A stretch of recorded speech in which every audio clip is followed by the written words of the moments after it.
अस्सलामु अलैकुम। आज हम सैर करेंगे हमारे अपने बराज़म एशिया में वाक़े एक बहुत ही खूबसूरत और तरक्की याफ्ता मुल्क जनूबी कोरिया की।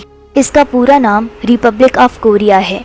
इसकी सरहदें चीन, जापान और गोलू के मुल्क शुमाली कोरिया से मिलती हैं। 1,210 मुरब्बा किलोमीटर पे फैला जनूबी कोरिया रकबे के लिहाज से दुनिया का 109वां और एशिया का 31वां बड़ा मुल्क है। 2023 में इसकी आबादी 5 करोड़ 18 लाख के करीब है और आबादी के लिहाज से ये दुनिया का 29वां और एशिया का 13वां बड़ा मुल्क है। इसकी करीब 82% आबादी शहरों में और 18% देहात में रहती है। इसकी पॉपुलेशन डेंसिटी 533 अफराद फी मुरब्बा किलोमीटर है। सियोल इसका दारुल हुकूमत है, जो इसका टेक कैपिटल भी है और ये दुनिया के सबसे ज्यादा आबादी वाले शहरों में शामिल है, जिसकी आबादी करीब 1 करोड़ है। जनूबी कोरिया फी का सालाना आमदनी के एतबार से दुनिया का 30वां अमीर तरीन मुल्क है। जनूबी कोरिया का कॉलिंग कोड +82 है और ट्रैफिक यहाँ दाएं साइड पे चलती है। मजहबी लिहाज से जनूबी कोरिया की 56% आबादी बेदीन है। 23% ईसाई मजहब के मानने वाले, 20% बुद्ध मत और इक्का दुक्का लोग इस्लाम समेत दूसरे मजाहिब के मानने वाले हैं। इसकी करेंसी वून कहलाती है। एक वून की कीमत पाकिस्तानी करेंसी में 22 पैसे और इंडियन करेंसी में 6 पैसे के बराबर है। जैसे कि पहले एक वीडियो में बताया था कि हमारे यहाँ जो अमूमी तासुर पाया जाता है कि जिस मुल्क की करेंसी की कीमत कम है वो गरीब है, ऐसा नहीं है। किसी मुल्क की अमीरी गरीबी का तयन उसकी करेंसी की वैल्यू से नहीं, मल्टीपल फैक्टर्स पे होता है। अगर किसी एक फैक्टर की बात की जाए तो फिर वो करेंसी की वैल्यू नहीं बल्कि अवाम की कुव्वत खरीद है, जिससे उस मुल्क की अमीरी गरीबी का अंदाजा होगा। जापान, कोरिया और चीन जैसे ममालिक जानबूझकर अपनी करेंसी की वैल्यू कम रखने की कोशिश करते हैं, क्योंकि उनकी मईशत का बड़ा हिस्सा एक्सपोर्ट बेस्ड है। तो जितनी कम उनकी करेंसी की वैल्यू होगी उतनी ही उनकी एक्सपोर्ट बढ़ेगी, उतना ही ज्यादा ज़र मुबादला आएगा।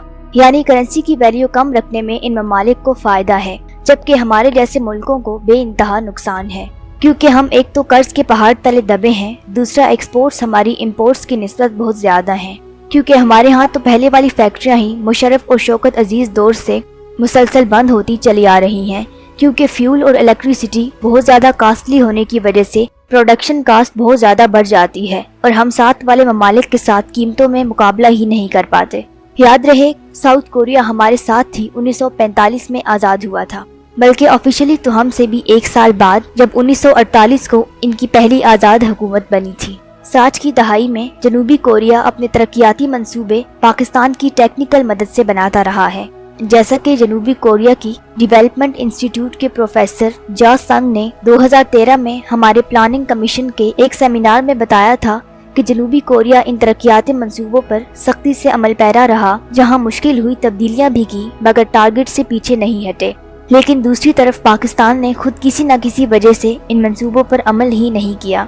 तो आज देख लें जनूबी कोरिया कहाँ खड़ा है दुनिया के अमीर तरीन ममालिक में, जिसकी हर फील्ड की सैकड़ों बिलियन डॉलर वर्थ की एक कंपनी है, जिसमें स्टेट कंपनियां और प्राइवेट दोनों शामिल हैं। सैमसंग, हुंडई, डाइवो और न जाने क्या क्या इसी जनूबी कोरिया की कंपनियां हैं। आज जनूबी कोरिया दुनिया के सबसे बड़े बहरी कार्गो जहाज और ऑयल टैंकर, फोन, कारें, बसें, हर किस्मी मशीनरी, हर किस्मी टेक्नोलॉजी, हर किस्मी लोहे स्टील से कपड़े तक की मैन्युफैक्चरिंग में टॉप के ममालिक में शामिल है। बल्कि अब तो ये फाइटर जेट भी बनाने लगा है, जो यकीनन हमारे दो मुल्कों के मरहून मिन्नत JF-17 थंडर से आगे होगा। जनूबी कोरिया ने भी गलती से एक बार IMF से कर्ज लेकर तबाही फैलाने का रास्ता खोला था, तो IMF ने इसका वो हशर कर दिया था कि दुनिया की 11वीं बड़ी मईशत रातों रात सांस लेने के लिए IMF जैसे गिद्ध की मरहून मिन्नत हो गई थी और इनके वजीर खाना ने कौम से माफी मांगी थी कि इस बार तो ये गुनाह हो गया, दोबारा नहीं होगा। और फिर इसके बाद ये गुनाह किया भी नहीं, वरना इसका भी वही हशर होता जो बाजवा डॉक्टराइन ने हमारा किया है कि दुनिया के तमाम माशी इदारे पाकिस्तान की मईशत को मुस्लिम दुनिया की तेज तरीन तरक्की करती मईशत करार दे रहे हैं। मलेशिया, इंडोनेशिया, तुर्की से भी तेज, और पूरी दुनिया की 5वीं तेज तरीन तरक्की करती मईशत। और फिर बाजवा ने IMF और दूसरे माशी गैरतगरों के साथ मिलकर चलते टायर में ऐसा शैतानी डंडा घुसेड़ा कि 5 साल के अंदर उस चलते टायर का नामो निशान तक नहीं, जबकि वो डंडा झूठा भरम लिए टूटा पड़ा है। आटा जो 30-35 रुपए किलो था 200 में नहीं मिलता। आवाम के लिए 2 वक्त की रोटी नामुमकिन हो गई है। लोग खुदकुशियां कर रहे हैं। جبکہ ملک کا مستقبل بھی مایوسی سے بچنے کی ڈور سے لٹک رہا ہے، جو محض ایک خیالی ڈور ہے، حقیقت میں جس کا کوئی وجود نظر نہیں آتا۔ اللہ پر بھروسہ کہ گھوڑا گم نہ ہو جائے گھوڑے کو باندھنے سے مشروط ہے، نہ کہ کھلا چھوڑ کر خیالی تکیہ کرنے سے، کیونکہ اللہ نے دنیا کا نظام کچھ اصولوں پر رکھا ہے، جو ان پر عمل کرے گا کامیاب، خلاف ورزی والا ناکام۔ ان اصولوں کو روند کر کبھی مایوسی سے بچنے کی تلقین، کبھی ہماری کوئی بہت ہی اسپیشل قوم یا ملک ہونے کی بے سروپا رام کہانیاں، سب بیکار کی باتیں ہیں جن کی کوئی حقیقت نہیں۔ یہ محض لوگوں کو بے وقوف بنانے کے ڈھنگ ہیں۔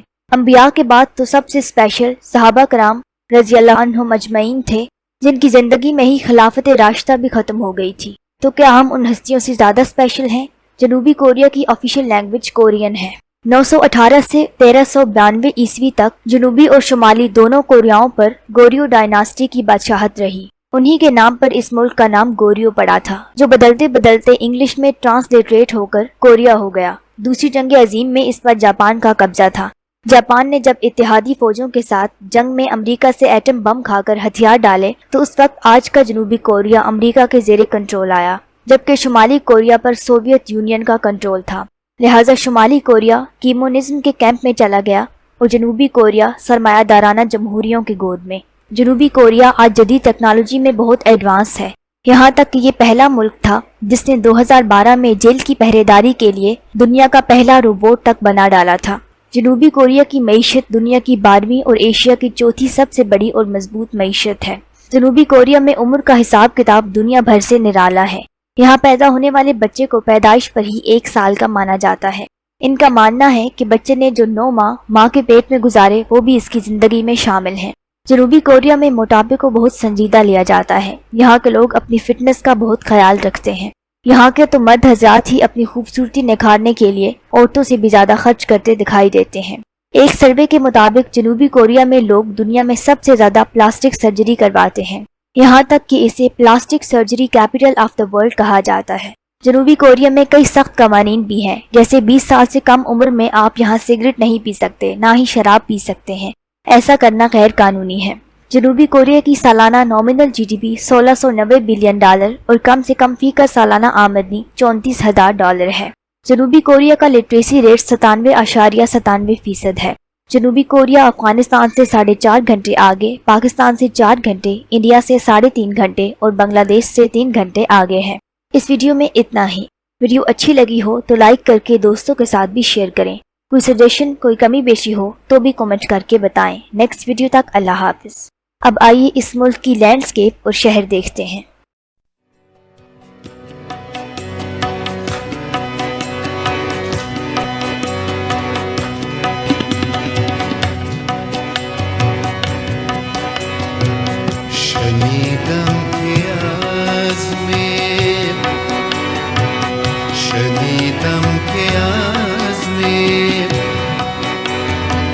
سفر کرده‌ای تو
دریا چی گویم به مهتاب چی گویم به دریا که بی تو بتابد که بی تو بتابد نه خورشید و نیما چو آهنگ شهری دیگر کرده ای تو شنیدم که شنیدم که عزمی سفر کرده ای تو تمنای شهری دیگر کرده ای تو شنیدم که عزمی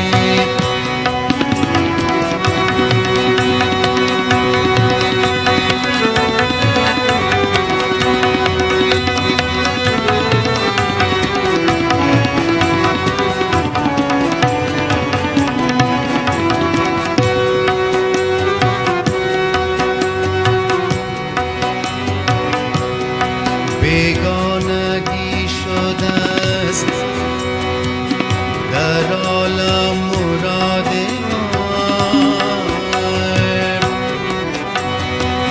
یادش بخیر هر کی نیفتد به یاد